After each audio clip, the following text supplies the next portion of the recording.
Kanchipuram వకుడా silks నాణ్యత మా ప్రాధాన్యత. మదీనాగూడ, మియాపూర్, హైదరాబాద్ లో త్వరలో శుభారంభం.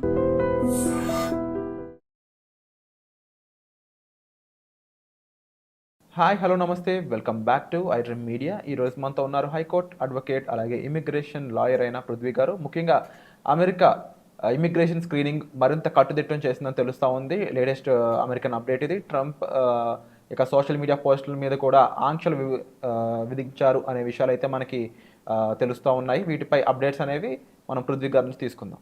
నమస్కారం sir. Hi Virat. Sir, two things. నిన్న జరిగిన సమావేశాల్లో లేదా నిన్న వార్తల్లో ట్రంప్ అనే పర్సన్ మళ్ళీ కొత్త రూల్స్ తీసుకురావడం జరిగింది. ఇమిగ్రేషన్ స్క్రీనింగ్ అనేది ఇంకొంచెం టైట్ చేశారని తెలుస్తూ ఉంది. అలాగే అక్కడున్న ఇమిగ్రెంట్స్ ఎవరైనా సరే వాళ్ళ ఓన్ అకౌంట్స్, సోషల్ మీడియా అకౌంట్స్లో రాంగ్ పోస్టింగ్ చేసినా, అమెరికాకి విరుద్ధంగా పోస్ట్ చేసినా వాళ్ళపై శిక్షలు విధిస్తారని, అదేవిధంగా వాళ్ళ సోషల్ మీడియా అకౌంట్స్ అన్నీ కూడా ప్రాపర్గా మానిటర్ చేస్తున్నారని తెలుస్తూ ఉంది. ఈ అంశాలపై మీ అప్డేట్. విరాట్, మనం ఒకటి మన ఖాళీ స్థలంలో మనం ఉన్నాము. నేను I'm not talking about green card holder or citizen of the US country. నేను అంటుంది ఏంటంటే అక్కడ సిటిజన్షిప్ రాకుండా H1Bలోను, ఎంప్లాయ్మెంట్లోను, L1లోను, F1లోను అండ్ ఎనీ అదర్ డిసిప్లైన్ వీసాస్లోను టెంపరీ పీరియడ్లో ఉన్న వాళ్ళకి నేను I just want we are sharing some valuable information. ఇదివరకు ఇట్లాగా ఇప్పుడు లేదు. ఇదివరకు ఇట్లాగా ఇప్పుడు లేదంటే ఇప్పుడు పూర్తి అమెరికన్ పేట్రియట్ గవర్నమెంట్ వచ్చింది. అంటే అమెరికన్స్ అంటే వాళ్ళు మా సిటిజన్ కోసమే మేము పనిచేస్తామని చెప్పుకునే పాలనలోకి వచ్చినటువంటి ట్రంప్ గవర్నమెంట్ వచ్చింది. మనం ఇప్పుడు చాలా కాషియస్గా ఉండాలి. కాషియస్గా ఉన్న వాళ్ళ గురించి నేను మాట్లాడలే, కొంచెం ఎక్కువ కాషియస్గా ఉండాలి. అంటే మనకి లిబర్టీ, ఫ్రీడమ్ అనేది మనకి ఇచ్చేశారు కదా. ఇండియాలో లిబర్టీ తక్కువ విరాట్, అక్కడ లిబర్టీ ఎక్కువ. కానీ మనల్ని వాళ్ళు ఎవరు పిలుస్తారంటే ఇమిగ్రెంట్స్ అని మనం అంటాం, వాళ్ళు ఎలియన్ అంటాడు. అది ఎక్కడే చూడండి, ఎక్కడ ఇమిగ్రెంట్ అనే పదం వాడు ఎలియన్ అంటాడు. ఎలియన్ అంటే ఏంటి? పరాన్న జీవి. అంటే కొత్త జీవి ఎక్కడో ఇండియా నుంచి ఇక్కడ వచ్చి ఊడిపడింది. అమెరికన్స్ మేము అసలైన జీవులు అంటున్నారు. ఎలియన్ అది ఎప్పుడు వర్డ్ అయినా సరే ఎలియన్ అంటాడు చక్కగా. అక్కడ నిజానికి దాని ఇన్నర్ మీనింగ్ అయితే అక్కడ ఆ ప్రదేశంలో లేకపోతే అక్కడ సంబంధించిన వారం కాదు ఎలియన్. కొత్త వాడు పదాన్ని గ్రహాంతరవాసులు చేశారు. వాడు కూడా ఎలియన్, ఈడు కూడా ఎలియన్. అక్కడ సంబంధం లేదు వీడికి. అది ఎప్పుడు ప్రతి మూమెంట్లోనూ మనం గుర్తుపెట్టుకోవాలి. నువ్వు ఎంత డిసిప్లైన్డ్గా ఉంటే నీ యొక్క జర్నీ అంత సేఫ్గా ఉంటుంది. నువ్వు అక్కడ ఉండి సెటిల్ అవ్వాలి అనుకునేటప్పుడు, ఐఎమ్ నాట్ టాకింగ్ అబౌట్ నేను ఇక్కడ వెనక్కి వచ్చేస్తాను నాకు అయిపోయాక అన్న వాళ్ళ గురించి నేను ఎక్కువ మాట్లాడలేదు. బట్ అక్కడ నేను ఉండి సెటిల్ అవ్వాలి, నేను తర్వాత గ్రీన్ కార్డ్ అప్లై చేయాలి, లేకపోతే ఏదైనా చేయాలంటే ఇక్కడ మన ఇండియాలో FRO డిపార్ట్మెంట్ ఉన్నట్టు అక్కడ కూడా ఒక ఫారెన్ రెగ్యులేషన్ అథారిటీ ఉంటుంది. ఫారెన్ రెగ్యులేషన్ అథారిటీ పవర్ ఏంటంటే, వాడి యొక్క డ్యూటీస్ ఏంటంటే నువ్వు చేస్తున్న దాన్ని మానిటర్ చేస్తూ ఉంటాడు. నిజంగా ఇండియాలో చాలా టఫ్గా ఉంటుంది. ఇప్పుడు ఇండియాలో ఉండేటువంటి ఈ ఫారినర్స్ ఎవరైనా ఇండియాలో ఉన్నారనుకోండి, వాళ్ళు చాలా కీన్గా అబ్జర్వ్ చేస్తారు. ప్రతిసారి రెగ్యులేషన్ చేసుకోవాలి, ప్రతిసారి రెగ్యులైజ్ చేసుకుంటూ ఉంటారు. కానీ అక్కడ ఏంటంటే లిబర్టీ ఎక్కువ కాబట్టి పెద్దంత నేను పట్టించుకోడు. కానీ ట్రంప్ తీసుకునేటువంటి, అంటే ఈవెన్ ఇప్పుడు ఉండేటువంటి గవర్నమెంట్ తీసుకునేటువంటి నిర్ణయం ఏంటంటే వీళ్ళని ఎప్పుడు ఒక కన్నేస్తూ ఉంటుంది.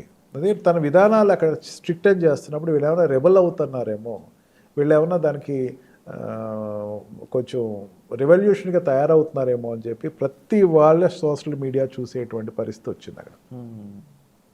ఐఎమ్ నాట్ టాకింగ్ ఈ సోషల్ మీడియా ఇండియన్స్ కోసం కాదు, అట్లా ఆయన ఇండియన్స్ వదిలేస్తారని కూడా చెప్పను.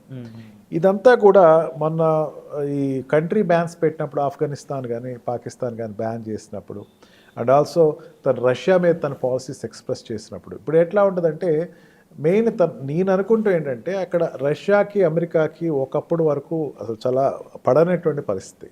ఇప్పుడు ఈవెన్ అపోనెంట్ పార్టీస్ ఏమంటున్నారంటే ఇది is an agent to Russia అంటున్నారు.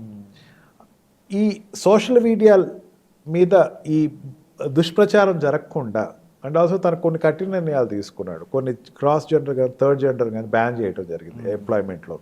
ఇప్పుడు మీడియాలోకి వచ్చేసరికి గట్టిగా పబ్లిసిటీ ఎగ్నెస్ట్గా జరుగుతుంది, ట్రంప్కి ఎగ్నెస్ట్గా జరుగుతుంది. నా సిటిజన్స్ చేస్తే నేను ఏదో చూసుకుంటాను, బయట వాళ్ళని చూస్తే మాత్రం ఒక్కొక్కరిని తవరేస్తాను అన్న దాని మీదే తను తీసుకున్నాను.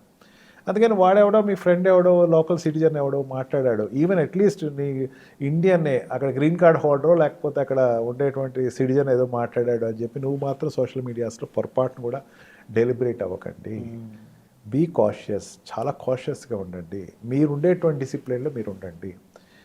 లేకపోతే అక్కడ ఉండేటువంటి రెగ్యులేషన్ అథారిటీస్ ఎప్పుడు మీకు కీన్గా అబ్జర్వ్ చేస్తూ ఉంటాయి, మీ మూవ్మెంట్స్ని అబ్జర్వ్ చేస్తూ ఉంటాయి. మళ్ళీ మీరు ఒక గ్రీన్ కార్డ్ అప్లై చేసినప్పుడు, లేకపోతే మీరు H1B ఎక్స్టెన్షన్ కోసమో, లేకపోతే F1 ఎక్స్టెన్షన్ కోసమో, ఈవెన్ ఓటీపీస్, వీళ్ళు ఆప్షనల్ ఓపీటీస్ కోసం వీళ్ళు అప్లై చేసుకునేటప్పుడు కూడా ప్రతి స్పియర్లోనూ వాడు సోషల్ మీడియాని చూసుకుంటారని చెప్పారు.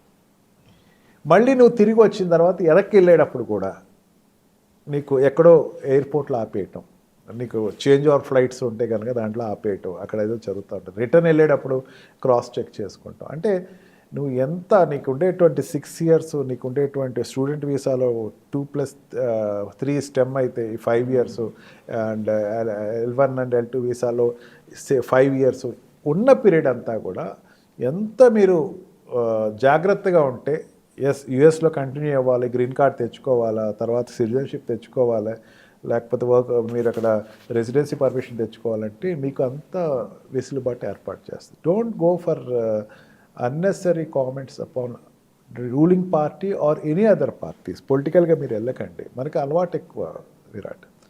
పొలిటికల్గా మన ఇక్కడ ఏం జరుగుతుందో వెరిఫై చేసుకుంటూ ఉంటాం. ఏదైనా మన ఊరు రాజకీయాలు ఎట్లా ఉన్నాయి, లేకపోతే మన వీధి కార్పొరేటర్ ఏం చేస్తున్నాడు, ఇవన్నీ అక్కడికి ఎలియన్ కింద వెళ్ళావు, నీకు అనవసరం. అది వాడు ఎవడైనా నీకు అనవసరం, వాడు ఏం చెప్పినా నీకు అనవసరం. Don't go for political, don't comment anybody. నీకు కొంచెం లో చేయొచ్చు ఎక్కడైనా సరే. నేను ఎవరైనా అమెరికన్ సిటిజన్ ఎవరైనా సరే నేను లో చేయొచ్చు. American citizen I'm talking even of Indian who settled there, వాళ్ళు కూడా కొంచెం చెప్తున్నా, లో చేయొచ్చు. కొంచెం తగ్గు, ఆవేశాలు పెట్టుకోకండి. Don't go for social medias. మీరు ఈ ఫేస్బుక్లోను, ఇన్స్టాలోను, లేకపోతే మీ మెయిల్స్లోను, లేకపోతే మీ ప్రోగ్రామింగ్లోను ఏది కూడా మీరు అనవసరంగా డోంట్ అవుట్ బర్స్ట్. మెయిన్ ఏంటంటే we are before the media as of now. ఈ మీడియా ద్వారా చెప్తేనే వాళ్ళకి అర్థమవుతున్న ఉద్దేశంతో మనం ఈరోజు ఈ ప్రోగ్రాం పెట్టుకున్నాం. ప్రతిదీ కౌంట్ అవుతుంది. నీ నడత అన్నది కౌంట్ అవుతుంది, నీ నడవడిక కౌంట్ అవుతుంది. And be cautious with it. And తప్పకుండా అక్కడ చదువుకున్న స్టూడెంట్స్ అయి ఉండొచ్చు, ఇండియన్ స్టూడెంట్స్, అండ్ అక్కడ పనిచేస్తున్న వాళ్ళు అయి ఉండొచ్చు H1s మీద. ముఖ్యంగా చాలా జాగ్రత్తగా ఉండండి. రైట్ నౌ టైం అనేది కాస్త సీరియస్గా ఉంది, అది చాలా క్లియర్గా తెలుస్తుంది. కాబట్టి తప్పకుండా మీకు దీనిపై మరింత డౌట్స్ ఉన్నాయి, వీటిని క్లారిఫై చేసుకోవాలి, మాకు ఇలాంటి సిచ్యువేషన్స్ ఎదురవుతున్నాయి అనుకున్నట్లయితే మీరు డైరెక్ట్గా డిస్ప్లే అవుతున్న నెంబర్స్ కాల్ చేసి సార్ని సంప్రదించవచ్చు. లేదు అనుకున్నట్లయితే కామెంట్ సెక్షన్లో మీరు తెలిపినా సరే సార్ డైరెక్ట్గా వాటికి మీ దగ్గర అప్రోచ్ అవ్వడం చేస్తారు. సో వచ్చే ఎపిసోడ్లో మళ్ళీ కలుద్దాం. Thank you so much sir. Thank you right.